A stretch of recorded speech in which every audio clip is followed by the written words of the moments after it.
Good morning. Thanks for giving me the opportunity to address the panel.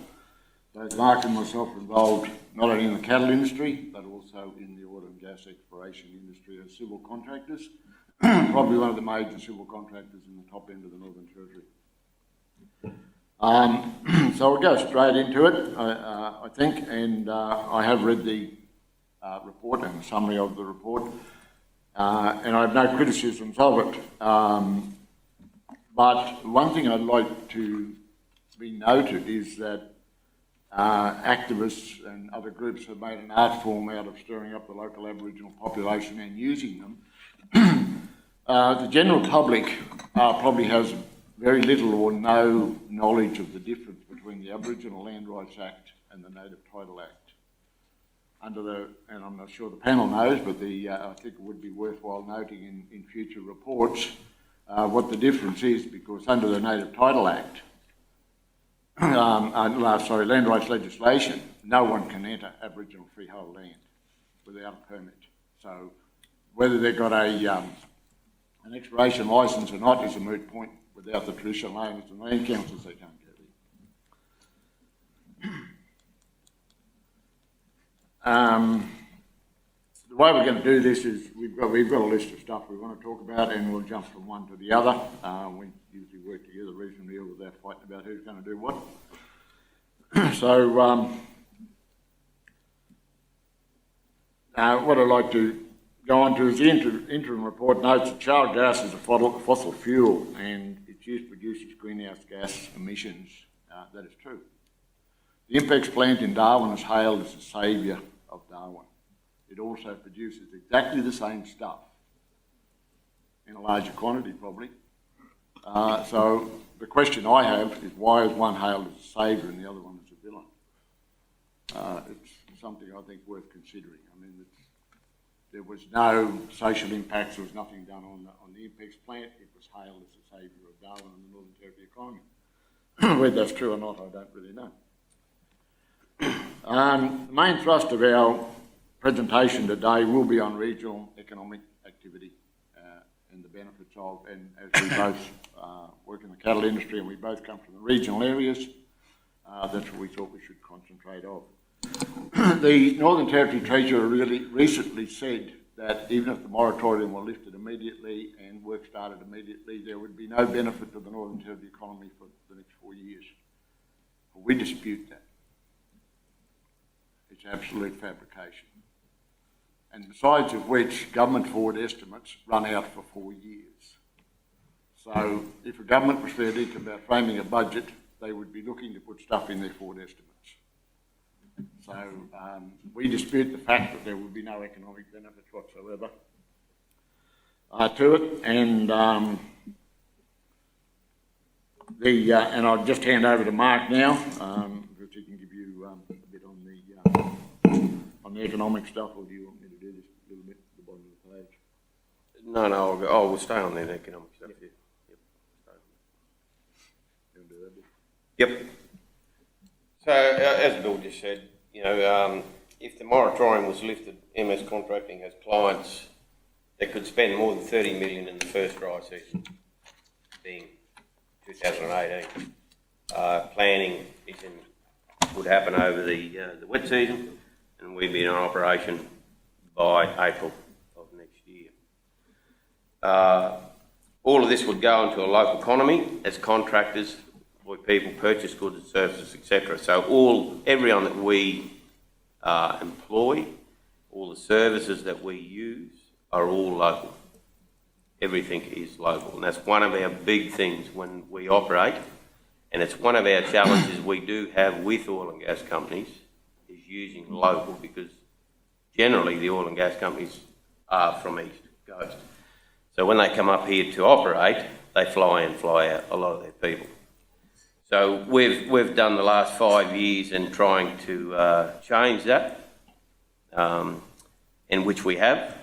We've had a good success rate with those guys, and we've built a very good relationship. And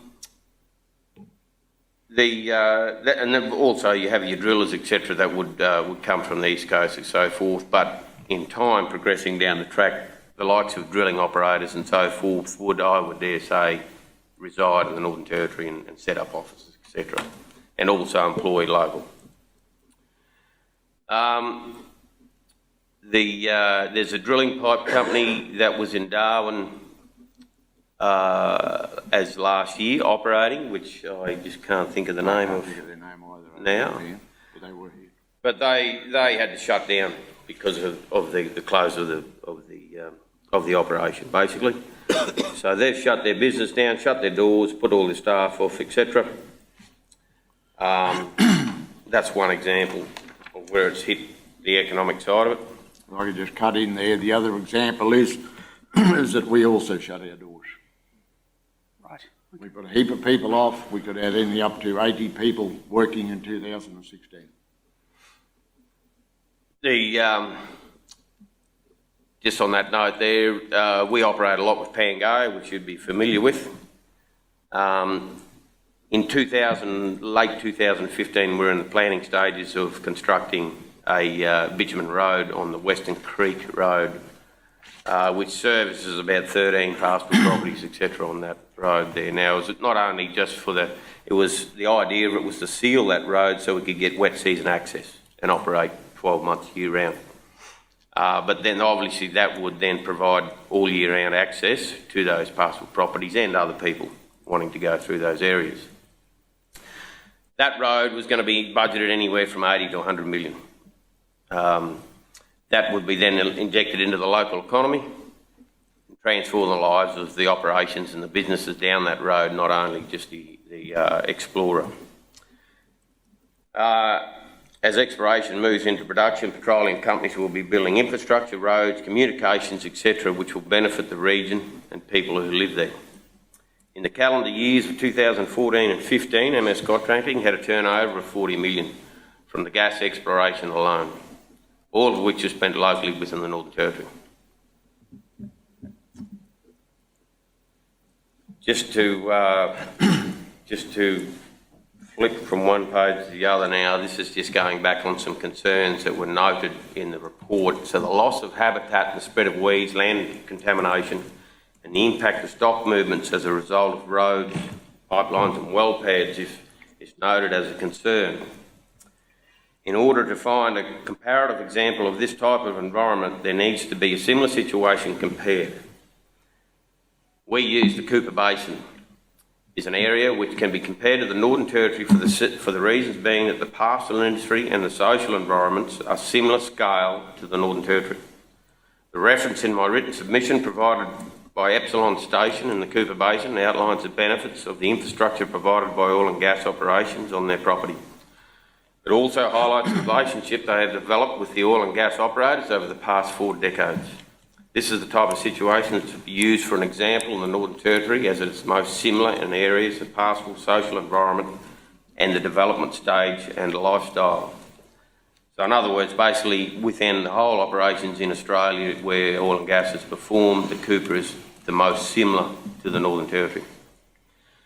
There's also a mention regarding the increase of risk of fire due to the increase of activity in the areas of oil and gas operations. The additional development of roads and infrastructure will only add to the control aids of fire management. As a pastoralist, any road on my property is an asset and maintained as a fire management and control aid. So by no means, me as a pastoralist, would I deter anyone from putting a road in on my property. Just to go further on that point, all pastoral properties put in fire breaks. The more you got, the better. If you get a wildfire come through from unused land next door, such as a national park, it can wipe your entire property out, and you might have 30, 40,000 cattle there with no grass. The more fire breaks that you can burn back off, the better. And for fire management, the more fire breaks that you can use to control burn of discrete areas is also much better. So the more roads, the more fence lines you've got graded, the better.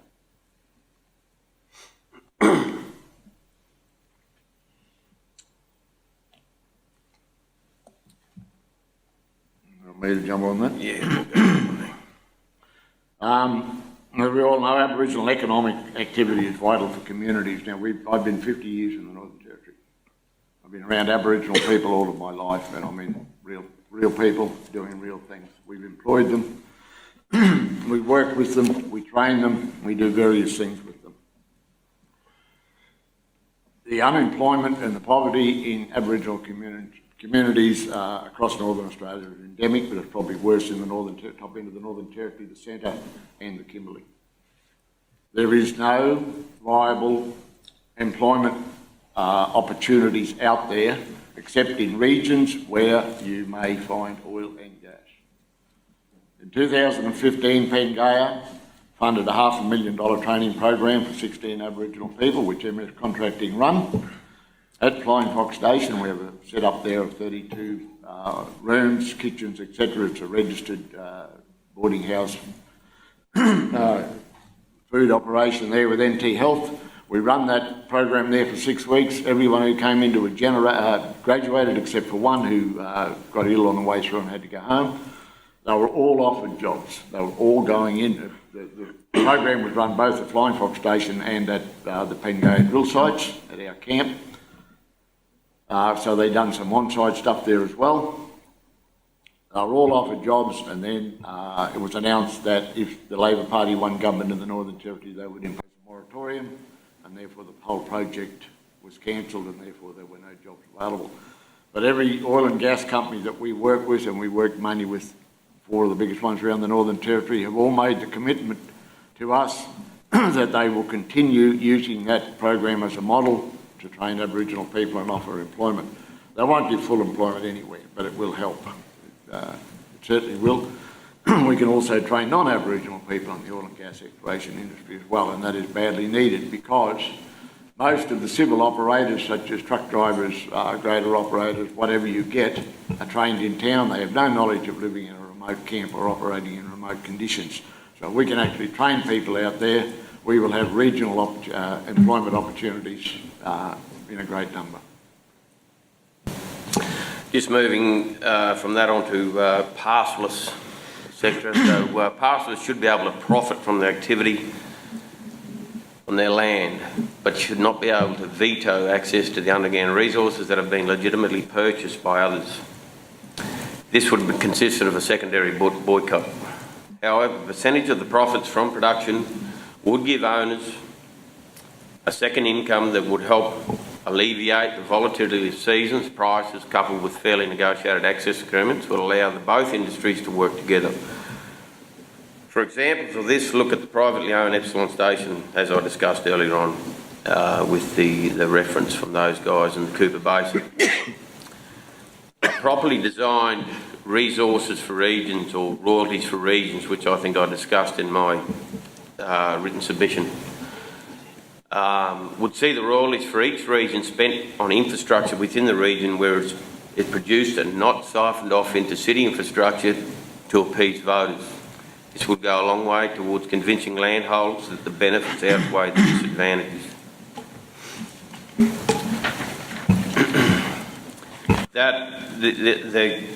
I guess an example of that, I was going to talk about that later on, but I might as well touch on this point now. I should just indicate that the next speaker, Mr. Joseph White-Eyes, is not able to attend this morning, so he has cancelled or withdrawn. So if we have extra time, if that would be of assistance. Mm-hmm. Okay, thank you. Thank you. Yeah, just a note, just to put an example down on that, I guess, is currently at the moment down here we're getting the Berrimah Research Farm has been shut down, and that's getting converted back into residential, or not back into, getting converted to residential areas. Now, on that side of things there, just I guess this relates to a social side of things, or the social licence. Me being a pastoralist, a Territorian, etc., was never been consulted about what happens to that land as such. Whereas in the situation we're at and why we're all here today about the oil and gas is that everyone in Australia seems to have a say on what happens where I live, etc. And no one has come and consulted me or anything directly on what my thoughts are about what happens in the region where I live, where I've been reared up, and also right in amongst the same industry what we're here about today is the oil and gas industry in the Northern Territory. So I think, you know, there's a lot of people from the east coast of Australia that are trying to influence people up here, etc., that are unaware of the situation and so forth, and trying to mislead them, I would dare say. But in the same breath, no one has come and seen me or us in that respect about what happens on my doorstep and where I live. Just going on from that, and talking about the economic impacts on the regions, the contrast between the city and the bush in the Northern Territory is absolutely stark. I mean, the last few years have been $100 million spent on a road to connect Tigerbanner Drive to connect Palmerston and Darwin.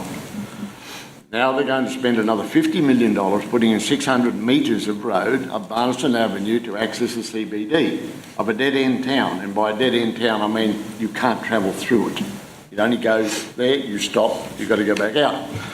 The amount of people who work in Darwin is not great. The amount of people who live there is not great. And yet they're going to spend $150 million on interconnecting roads. We cannot drive to town in the wet. Neither can most pastoralists in the Northern Territory.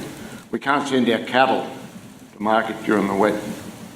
We have the great danger of cattle wanting to suffocate on like the Western Creek Road, which is just a dust bowl. So we put 6 decks of cattle on that road and we travel for 4 hours to get to the bitumen. It's not a good animal welfare practice by any means. But the money gets spent here, and this goes back to the resources for regions. And it also goes back to the fact that, as we mentioned earlier with the Western Creek Road, exploration companies and oil gas production companies, when they come into a region, will build infrastructure. It's well known. Every mine that has been built in the Northern Territory has a bitumen road run to it, but the government hasn't built it. The funny thing about bush, if you're a pastoralist, if you're a miner or you're a driller and you want to operate a business, you must build all of your own infrastructure. Yet if you come to the city, it's all built for you. From the money that is actually made from the people who live outside the city, because the city does not actually make anything. Everything that you need in the city comes from outside of the city, comes out of the regions. There are no mines, there are no farms, there are no beef producers inside a city. It all comes from outside the city, but all the money is spent in the city. So what we're on about is actually decentralising, or trying to decentralise the Northern Territory and get some activity. I mean, the towns of Laramar, Daly Waters, etc., when I first came to the Territory, they were thriving little towns. They had a race meeting every year. They had social events. Laramar now has one pub, that's it.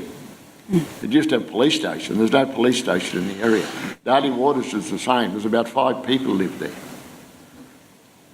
These towns are right in the Beetaloo Basin. They could be service hubs for all that area and generate economic activity through that area.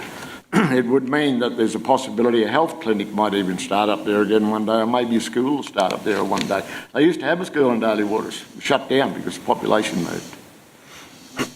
Everything is Darwin-centric. It is all centred here. Once you get past Noonamar, that's it. You can't even get a mobile phone. Where Mark's got his property down at Flying Fox, the internet is so slow the kid can't download their school work. We need those things fixed. I mean, the big future on the horizon for fixing those things is gas. We've got to have some sort of a project out there. And I think I mentioned in my submission the pipeline that's currently being built from Tennant Creek to Mount Isa, the Wallara phosphate mine, is right on the edge of it. If we want agriculture in North Australia, we've got to have fertiliser.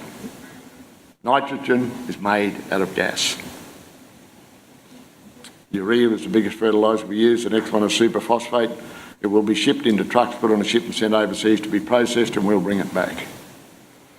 And where was the sense in that? We've got a pipeline with gas going past it, they can process it themselves.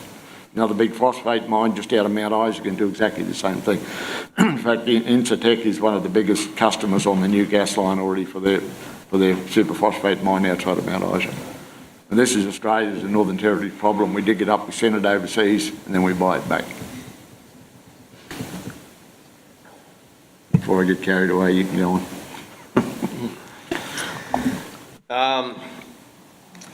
I guess finally on MS contracting side and also Flying Fox side and Bill's side, etc. As being one of the major players in providing civil services, etc., and not only that, is we provide numerous services to the petroleum exploration industry in the Territory. We have not been contacted by the consultants that are handling the social and economic impacts. At the moment, I can't think of the name right off the top of my head. Coffee. And the economic ones, I mean, I did... Alan. Yeah, I know you've noted that you'd contacted them. We haven't received any contact whatsoever. So we'd definitely like to sit up in front of those guys and have a chat about these issues, because it relates back to what I said earlier on, is that we haven't been contacted, or no one's consulted us at all on what happens, basically, on my doorstep. I just noted some comments there on the water usage on fracking in the report, and not disputing that whatsoever. But I just wonder whether the panel actually realises that the water usage of fracking a well and fracking the entire Beetaloo Basin is probably less than we waste in Darwin on swimming pools and washing motor cars, and sprinklers left running during the wet on the roads and on the parks, etc. And it happens every city in the world, I guess. The other thing, that we have 2.2 million cattle in the Northern Territory, approximately. And at an average of 40 litres per animal per day, that's 88 megalitres per day we use. A station like Beetaloo itself, Beetaloo Station, runs about 80,000 head of cattle. That's 8.2 megalitres per day that they actually drink. That's besides wastage of overflowing turkey nests, evaporation, which is about 40% in open-top turkey nests in the Northern Territory. And, I mean, that's 1,168 megalitres a year, just on one cattle station. So when you put it in context with the amount that's used for fracking, it's not a great amount of water. And as we all know, I mean, water is reusable.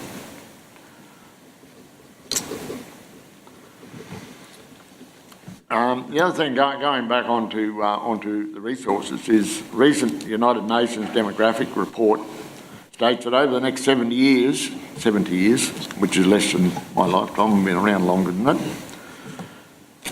the planet will increase by 2.7 billion people. By 2060, the Australian population is forecast to reach 40 million. We have to find the resources to support those people. Someone has to support it somewhere. They have to have energy, food, clothing, shelter, and all the other things that go along with it. Locking up our resources in the ground is just a recipe for disaster for the future. It's as simple as that. I mean, even someone as dumb as I can work that one out. Now, I noticed also in the report about renewable energy. Well, renewable energy may have a part to play in that future of those 2.7 billion people that are going to come along in the next 70 years. But without oil, gas and mines, you can't build a renewable. Not one single renewable can be built unless we dig up the minerals first. They're all, even the great touted batteries going into South Australia, we need a mine to dig all the stuff up. There's no renewable energy source in the world that can produce enough energy to make concrete out of limestone or to smelt iron ore. You require a vast amount of heat, and it's either coal or gas. There is nothing else, I'm afraid. It's as simple as that. It's not my opinion, it's a scientific explanation. You can pump all the windmills into one place in the world, they won't produce enough heat to smelt limestone. So, I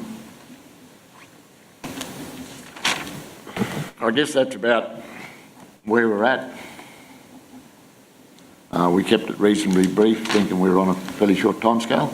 We're quite happy, as we said earlier, to take any questions that might pop up. Thank you. Yes, any questions? Yes. Mr. Bill Sullivan. Bill, yep. I've got a question about roads. Now, there certainly is a comment in the interim report about roads dissecting the landscape and causing various perturbations. I was interested in your comment about fire breaks. Now, when companies go ahead and say we're going to build a road, they say, oh, we have a certain access corridor that we need. I guess could there be any recommendation in there about, if you like, the minimum effective width that would be consistent with being a fire break, for example? There's several issues that prop up on that, and they're all subject to negotiation with the pastoralists, and we've been doing this for a number of years on both sides. So if an exploration company goes in and says we need to access from there to there, we ask the pastoralist which is the best way to go. And in MS Contracting's operation, we stick to that rule. Now, on a property just outside of Catherine last year, we changed the route of a road to go past one of their trucking yards. They cut 2 weeks of their mustering time by us putting that road in and leaving it there, because it's all very sandy country. They had to walk cattle out, they couldn't get trucks out. We deviated the road to go past the trucking yard, and the road's still there. It's gravelled, it's packed, it's made like a proper road. Going back onto the fire regimes and the width of the roads, it's negotiable between the pastoralists, and like the bigger and the better the road you have on a station, the better. If you've got a station of 1,000 square kilometres, are you going to argue between a road that's 5 metres wide or 8 metres wide? And the amount of country you lose is negligible, and besides that, the benefits of that road will greatly overcome any of the small amount of grass that you may actually lose. And going back on the same thing with those fire regimes, in previous times I actually served on the Northern Territory Bushfires Council when I was managing cattle stations. In those days, we used to have regional fire breaks running right from one side of the Northern Territory to the other. They've all been cut out. They're no longer there. The efforts of the Bushfire Council in the Northern Territory today is flying aeroplanes around to put fires out after they start. Previous years, it used to be on preventing fires starting or getting away. The more fire breaks you've got in where you can go and burn back off to prevent a fire from spreading, the better it is. Yes. You mentioned at the beginning, I think, that it was $30 million that you'd be able to spend reasonably quickly. Can you kindly just detail what you'd be spending that on and over what time frame, please? That'd be, say if it was 2018? Yes. Yeah. That would be the 2018 dry season. Right. So that would be basically between seismic operations and drilling operations. In the area that we're talking about there, it would be on the Sturt Plateau, Sturt Plateau area, which is the Laramar, Daly Waters area around there. This is obviously all on the drawing board at the moment.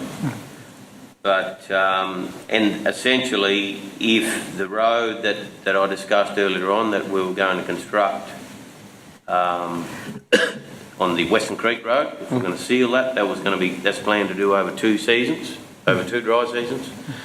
And that would be on top of the 30 million, so that'll be another $75 million project there. And the biggest part of the money, like from our point, would come down in wages, supplies, fuel, tyres. We've got engineering works in Catherine that builds the cellars and all that sort of stuff. So it's spread around fairly well. But the biggest component to us is our wage, fuel and food bill. You know, we put 50 men in a camp. It's a fairly big bill. And we have probably 20, 30 pieces of machinery on a job. And all that stuff is local. Yeah. And in terms of workmen, have you employed Aboriginals in the past, or would it be a future activity that would be derived from the training program that Pangaea was establishing? Yep, no, we've employed Aboriginals in the past. Mm-hmm. Yep, for sure. Can you just give me an idea of how many? Quantity-wise, Yes, please. over the, probably over the last 10 years, probably 15. Mm-hmm. Yeah. Out of, what would that represent as sort of your total? And a demographic? Yeah, no, it's just as an indication of percentage, yes. 5%, Right, okay, thank you. something like that. There's no reason that can't increase. The fact is that as a contractor, we're there primarily to make money. That's your reason for being. Yes. So therefore, we look for the most skilled operators we can get. There are virtually very, very few highly skilled operators in Aboriginal communities. There are a number of them in town. Well, don't get me wrong, there's quite a lot of them around, but they prefer to work in town. Their families are here in Darwin. They don't necessarily like to go bush, but if we can upskill them, no different to anyone else. In fact, on some issues, they are better than non-Aboriginal workers. I mean, you put someone on a roller, it's a boring job. They seem to like it. I'll sit on a roller all day.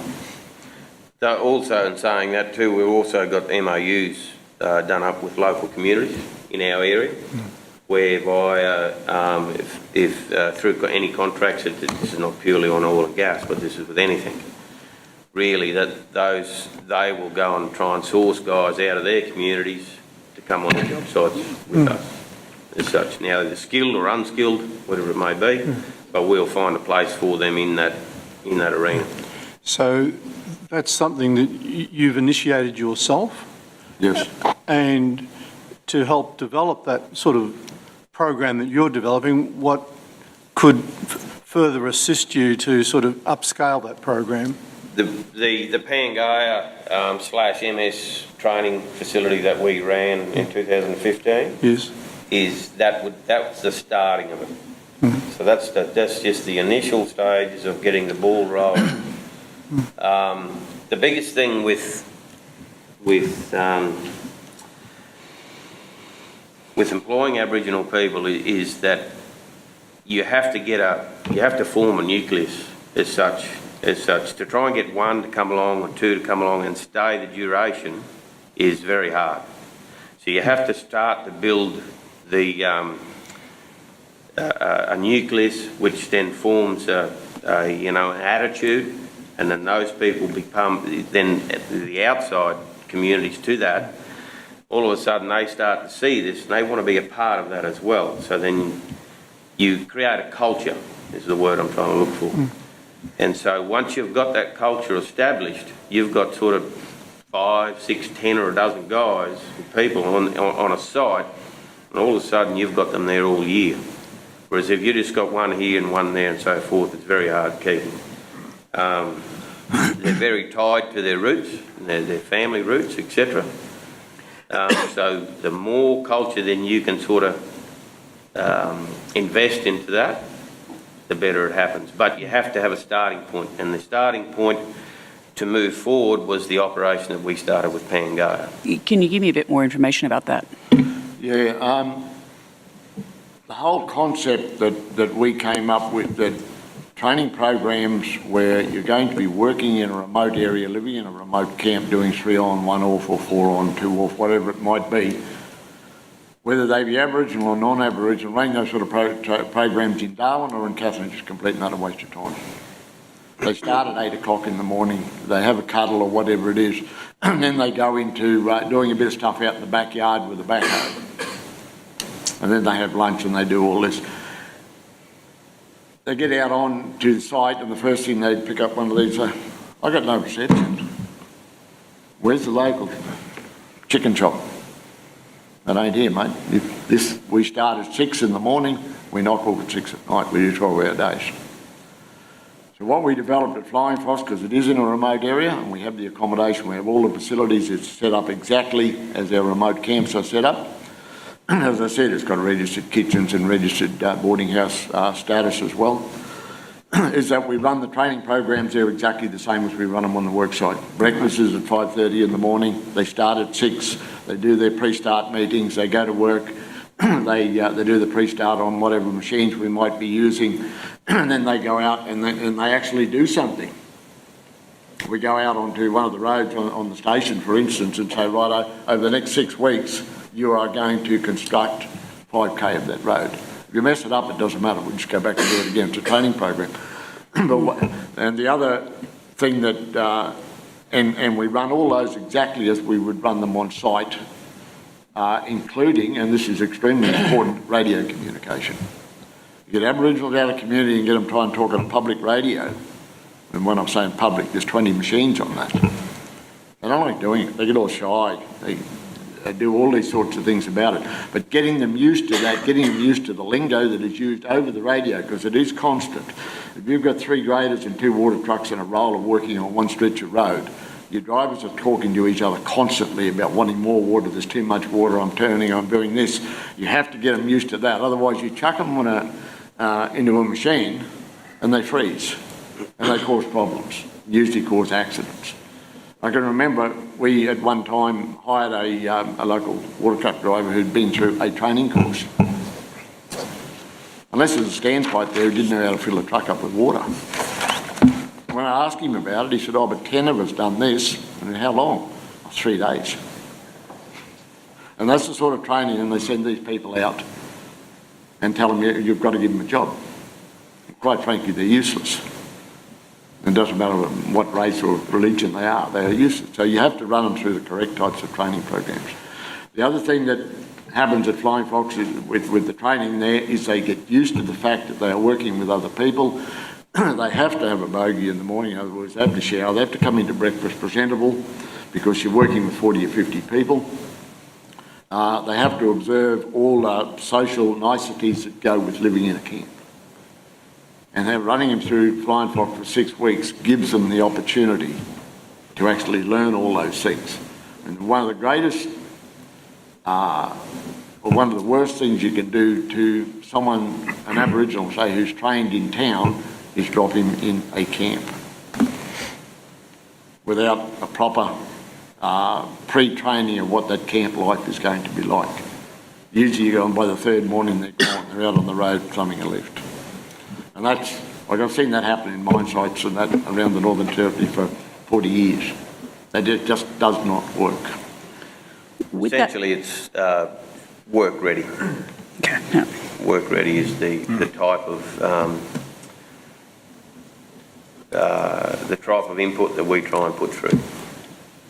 With the 2015 training camp, did that run to completion? And how many Aboriginal people went through that, and how many then were? 17. 17 went through it, and 16 completed. So there's always an attrition rate. Yeah. But that was surprising to all of us, and on the outcome of that. But I do believe it was about that culture, because we had so many of them there. And they weren't all from the same area too. They were from from Tennant Creek to the Roper area or Mataranka area. So there was quite a wide range there. But once you formed the culture, and we also had mentors there as well. But we made sure that we sourced the right mentors to do those sort of jobs. So if someone's sort of dragging the chain a bit, they get in there and come on, pick it up a bit. So it is about setting that culture. Can I clarify that? At the end of the program, was there any formal certificate that they came out with, or was just a general training? No, they all end up with certificate 2 in resource infrastructure. Right. So you were a registered training organisation? No, we had a registered training organisation comes in and runs the actual training. Yes. We actually manage the program. We provide all the resources. We do not. We have registered trainers come in and do it, but they do it to the way we want to do it. Good. Yeah. Do you know how many of those people, those participants are now employed? I couldn't tell you off the top of my head. Every now and then I will get fellas ring us up wondering what's happening, you know, when's Pango going to start, etc. Those sort of things. So, but if we were still going, we would have those guys on. We'd have some of those guys on for sure. But, you know, as Bill said earlier on there, we've gone from 50 odd men or so back to 3. Pretty well. Yes, Professor Priestley. We've heard that in some other regions, particularly in Queensland where the gas industry was rolled out, that it was somewhat unregulated and led to a boom and bust situation in some areas. Do you think it would be important if gas industry development was to occur in Northern Territory that there be some sort of regulation of the pace at which it rolls out? Personally, no, I don't think so, because of the scale and the type of operation being coal seam versus shale. So the shale operations is a lot longer process, etc. And plus, we don't have the infrastructure for a rapid movement, really, anyway. We're starting from a virgin canvas, so to speak. The boom and bust situation now, that I think that can be managed governmental-wise by putting incentives in there, say tax incentives for people to relocate, decentralise. This is on a federal basis, obviously, as well.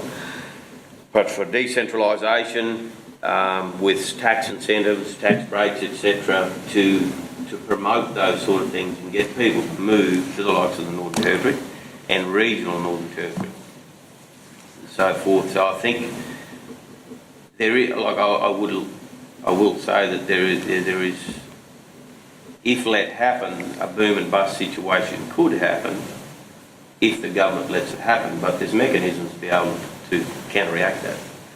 And the biggest problem we have with the Northern Territory at the moment is population, and it's decreasing. It's not increasing. And in order for us to have growth, we have to have an increase in population. We are not going to have growth without that. And we will consistently be a fly-in, fly-out state. So we need people to move here, we need people to reside. And one of my ideas would be tax breaks, etc., and so forth like that. And also not on a personal basis, not on an employee basis, but also on an employer basis. So for companies to be able to relocate their businesses, set up offices in Darwin, have their key management people reside here, etc., and those sort of things. I think that can be managed. I mean, I've actually been through 2 gas boom and bust operations.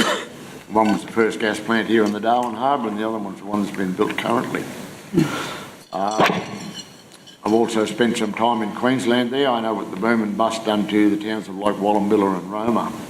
The big contrast to that in the Northern Territory is that where the Beetaloo Basin is, there are no towns. No. We will be setting up separate camps, and as I said before, Laramar, Daly Waters have the potential to revitalise as supply depots, but there is no town there that would increase their population by 500% for 5 years. And the boom and bust in the gas was not actually a boom and bust in the gas in Queensland and those places. It was similar to the so-called mining boom. It was a construction boom. It was when they were building the actual infrastructure. The gas is still going, it's still there. It's the pipelines that they put the big camps up. There's a 200-man camp had a for sale sign at Wallumbilla around for the last 3 years. It hadn't been sold yet. I come from that area. I come from India and the Carnarvon Ranges originally. And Wallumbilla was 50 people, and then suddenly it was 500 people or 1,000 people or whatever, and then it went back to being 50 people again. The same with Chinchilla, all those places, but that was construction. So with construction of the gas fields in the Northern Territory, they're going to be isolated. Yes, Dr. Ritchie. Either Mark or Bill, just listening to your just discussion about the need to establish a culture within the workforce, and just knowing your backgrounds and having been over to Queensland and seen how some of this doesn't work, I'm just thinking that, just comment on this and think about it, but do you think that your success with the Aboriginal workforce is partly due to the fact that you're coming from a pastoral background and able to tap into that long history of Aboriginal people being very comfortable in that industry, and you're kind of being able to sort of take that and then sort of use them in this new industry. And I suppose my point is, would you recommend that the gas industry kind of needs to collaborate with the pastoral industry to really get the real benefit out of a rural workforce? Absolutely. It comes back to two things. It is our background, the pastoral industry, and our long time history here in the Northern Territory and the Kimberleys. I mean, I've even been employing Aboriginal people since I came here in 1966 or something like that. So it's been a long time. We actually know a lot of these people. But the other thing that is important, and I mean, this is totally politically incorrect, I can guarantee you. We know how to sit down with a black fella under a tree and eat a rib bone and talk to him.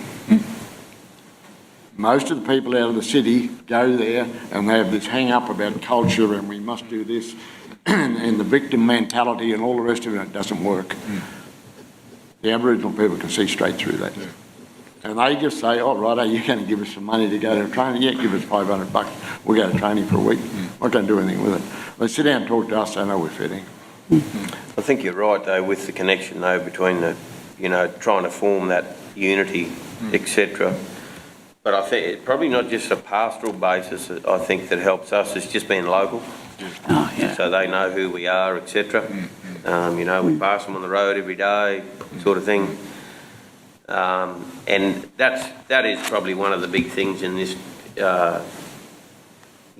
which we haven't sort of mentioned too much on in the presentation, but is if or when the industry takes place, is how the government control, and this is another thing that the government can control, is companies coming up here and whether they bring all their services and all their employees from the East Coast, so forth, or it's put on them that, there's a buffer on there. They have to use 30% or something, or, local people, etc., and they have to prove that, there's an audit to be, a process, audit, something like that to prove that. But those mechanisms need to be put in place, so, in other words, local people get used, local communities get used, and then we can start to build on this deal on the training side of things and employing local people. Do you have any examples, whether that's on, any examples around Australia of that process, that government-controlled process? Not really. No. I can give you some examples. This is not going on to the Aboriginal thing, but onto the pastoral side of using locals. And we worked with a company in Central Australia a few years ago, 2013, Statoil. We got up onto some, we won't mention the names of the cattle properties, but we got up onto Sandover Highway there, and we were under the control of the company man who they'd bought out of the Surat Basin. And their water was very, very scarce. We had a couple of drill pads and some roads to build up there. And so they actually took, under their instructions, our people actually went onto a station with their permission and took water. Now this caused all eruptions in the world, I can assure you. So we were barred, or the company was barred, not us, from actually accessing any water there whatsoever. We sat down for 6 weeks. They were paying us stand-down money while they were trying to figure out what they were going to do. They didn't have the faintest idea what they were going to do. Mark was at Flying Fox, I was up here. He rang me up, we had a conversation on the phone. We found a name for a main road supervisor in Tennant Creek. We contacted him and said, you got any bores out there on the Sandover Highway? He said, yep, there's one out there, you can use it. It's 10 k's from your camp. I went past you the other day. Mark flew down the helicopter, found the bore, rang me up. I ordered pumps out of Mount Isa. We run a hot shot run out there, and within 24 hours we had water coming out of a hole. And we done the thing, we got it done. And that's the difference. The fact is that, and then Mark went back there and smoothed it all over with the pastoralists, because they were going to be, it was virtually war. And Mark can probably tell you more on that, but that is an example of local people knowing people who you can actually pick up the phone. And the same thing happens with access onto pastoral properties. Companies from interstate come here, they usually got a company logo on their shirt and a tie on and a brand new pair of moleskins, a hat that's never been worn before. And they go down with a big pile of papers and say, right, we need you to sign all this, we want to come onto your property. And they're just told to get lost, usually. The difference is, when you pick up the phone and say, yeah, we want to come down to the yard, mate. What time smoke on Thursday, we'd be there if that's good. And he said, yeah, right, and I'll come down in the afternoon, whatever. So we work out a time, we go down there, we pick up the local papers on the way out because they don't get them very regular. Take them down, sit down, have a cup of tea, talk about cattle, horses and crap for about 2 hours, and then actually get on to the subject. And I said, yeah, well, no worries, what's the problem? And we don't have a problem. We've never been refused access to a pastoral property yet. Yes, Dr. Anderson, please. The panel's heard a great diversity of views from pastoralists on fracking in the NT, and of course the Catamount Association does not support fracking. And so I was wondering, what are your thoughts on the concerns that other pastoralists have about fracking? I think a lot of it comes down to what I mentioned earlier on, is everyone in Australia has a say on what we can do on our land, etc., and so forth. So there is a lot of there's a lot of propaganda out there. There's a lot of issues out there, etc. And there's, you know, like you can go to Central Queensland and pull an example out of there and try and bring it back here and use it in the Northern Territory about a sour relationship between a pastoralist and an exploration company as such. So I guess you know, those issues are there. All I can say on my side is I've never struck that, and by wearing both hats, I'm on both sides of the fence. And as Bill was just saying, that every property that we've dealt with, we've never had an issue. And the operators that we're providing services to have never had an issue. And if there is issues, most of the operators that we work with come to us and say, how do we fix this? How do we get to an agreement on this deal? So we go down, sit down and talk with them, you know, bring the issues up, etc. So it's a basic sort of scenario. I guess the biggest contribution that we can get as a pastoralist out of exploration, forget about production for this stage, is infrastructure. So development that you can get put on your property. And any infrastructure that you can get put on your property is an asset. So that's what the discussions that we've had, I guess, all come down to exactly like the example about the road we put into the cattle yard. That was a CPC property.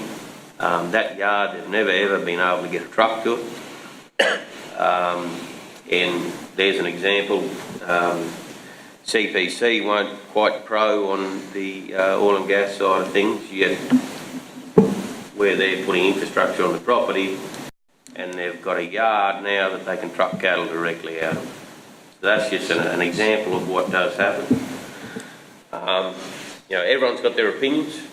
Certainly, I think everyone does have their opinions, but being that one person owns the top of the land and a totally separate entity owns the bottom side of the land, there's an issue there, and we have to work around it. I think the idea of veto and these sort of things, we'll be here and we'll be still here 20 years time talking about that, I think.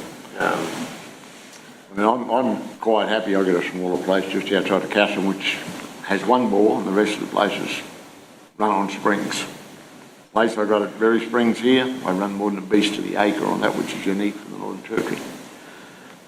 It's all natural water except the house bore. I'm quite happy to have someone put a drill down there and frack it. When you go down to the Cooper Basin and look at the gas wells down there, half of them go through tributaries of the Great Artesian Basin. And then last year, the Queensland Government and Santos done a report on that, and there has been no problems for 15 years. It's one of the most precious underground water resources in Australia. And I'm quite happy to have them frack properties that I own. No problems at all. Because I know how it works. And I think this is a lot of trouble with pastoralists. You know, the internet's probably got a lot to do with it. You can find whatever you want on there, and whatever you want to believe, you can believe. But Mark and I have been involved in both sides of this industry. We know exactly what happens down that hole. The other point that is extremely interesting is that Pangaea and Appia run workshops for 2 hours, 3 hours at a time, all up and down the track here. Was that back 8 months ago last year, wasn't it? Yeah. I don't see any cattlemen there that are objecting to the exploration on their land. None of them attended that. And it wasn't biased, I can assure you. It was run by engineers who showed exactly what happens down that hole and how they go about it. But no one came along to actually see for themselves where it come along.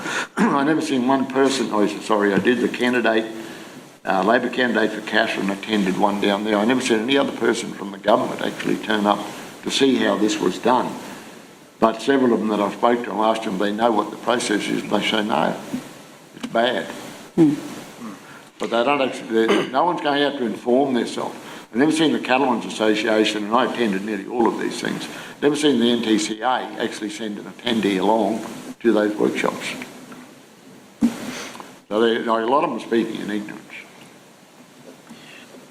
Do you think there needs to be, if the government lifts the moratorium, do you think there needs to be education, pastoralists, one from, I guess, the engineering side, and two, I guess, and this came up in our recent trip to Queensland, was two about what rights they do have, how they can negotiate with gas companies, how they can plan if as I said, the government lifts the moratorium, how they can be better prepared, because it certainly struck me that perhaps earlier on in Queensland there was none of this preparation, none of this information, and landholders were really put at a real disadvantage. Definitely. I think I made mention of that in my written submission. There needs to be a framework established by the government, and basically just a dot point streamlined situation when you start at one and work your way through, and every exploration company is on that same page. They don't have their own process. The government initiates the process and says, this is how you go and get an approval to drill a hole, this is how you go and get your access done, and this is the order that it has to be taken place in. And so that is one standard format that is structured that anyone can look up online, etc. So the pastoralists can look it up, so here's the process. So if someone turns up on their doorstep and they've done D before they've done A, you go, hang on, you haven't done this. So it's transparent, it's out there, and there's no hidden agendas, etc. I think that needs to be really highlighted. With the process, how we go about it, we can keep mentioning Pangaea because they're one of our main clients and we'll work with them a long time, but we actually have that structure set up between ourselves. Okay. So this is the process, how this rolls out. This is how the approval process goes. So when they say that they're going to put an application in to drill 3 holes on EP 169 or something, etc., well, I know exactly straight away the process on how that is going to take place. And then I know the particular points on where we need to step in and do our bit as such. So when we do our planning meetings, every year we do a planning meeting for the whole season. We sit down, we go through the whole thing step by step. And that doesn't alter, that just goes through those steps. But I mean, that's set up in-house for something. I think it's an example that needs to be used and needs to be legislated basically. So you have a document on your process? Yep. Yep. It's pretty standard. Would you be prepared to let's have a look at a copy? Yep. Great. Could be very helpful, I think. It will, it changes from year to year. Sure. But basically it's a process and that's the way we go through it. Thank you. That'd be very helpful, thank you. Any last questions? All right. Mr. Sullivan, thank you very much for coming this morning and also for answering rather lengthy amount of questions. We're very grateful for your time. There'll now be a short break until 10:30 as scheduled. Thank you. Thank you for having us. Thank you.